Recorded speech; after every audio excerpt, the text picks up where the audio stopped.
We have 4 boys, Jonah being the firstborn, quite sensitive. Amos, very easygoing. Gabriel, he's crazy. He's a 4-year-old. He is. Yeah. And we have Elijah. My pregnancy with Elijah was really difficult. I'd had great pregnancies with my other 2. Elijah started with problems from about 12 weeks. I had lots of bleeding. It was very stressful. Got into bed and I turned to James and just said, I feel really uncomfortable. And then having had 2 pregnancies before, the penny drops that my uncomfortable is labour pains. I was absolutely terrified. He was 25 weeks and 3 days when he was born. Premature birth is a huge global problem.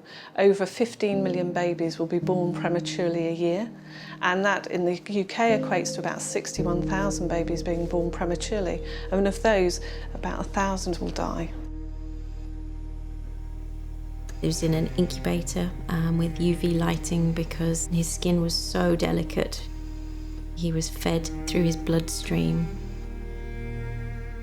There was very little we could actually do for him. You feel helpless. I was really scared of holding him because I was really scared that I would drop him. He was just so small. I didn't fully understand what was going on and why he was where he was. Everything was looking good for Elijah. He wasn't on a ventilator, he was just breathing for himself with a little bit of help.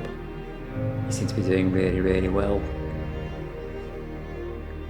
Everybody tells you how many premature babies they know and how big they are now. They're all 6 foot tall. They all end up being 6 foot tall. But also one of the things that people would say was that if the doctors are all right, then you're all right. But if the doctors start looking worried, then you need to worry. And I went in, the doctors looked really worried.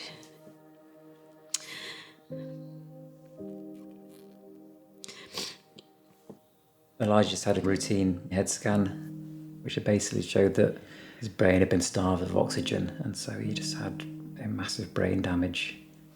There was no chance of him really making any recovery from that. We were both clear that the right thing to do was to move to palliative care and just to basically to let Elijah, to let him die. And so you have all this emotion and all this love, and he's not there. He's already lived for 5 weeks and he's already died. It's just very hard to get your head around. He's still my son. He might not be here, but he is here. He's always going to be here.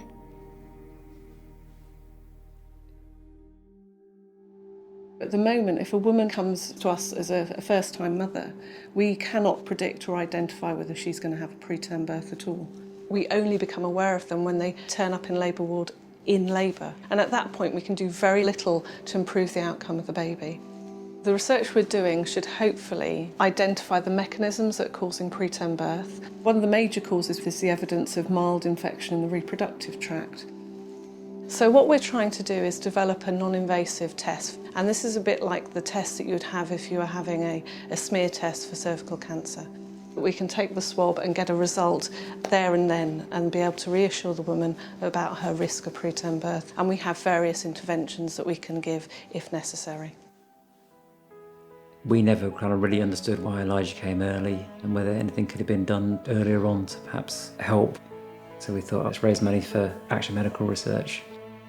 Research in the area of premature birth is not well funded at all, and we really need more research money if we're going to understand what causes preterm birth.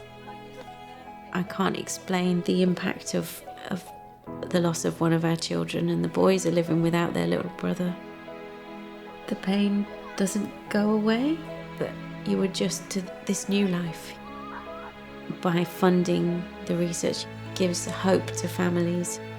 Action Medical Research provide world-class quality research, and if their research can prevent premature birth, it's everything.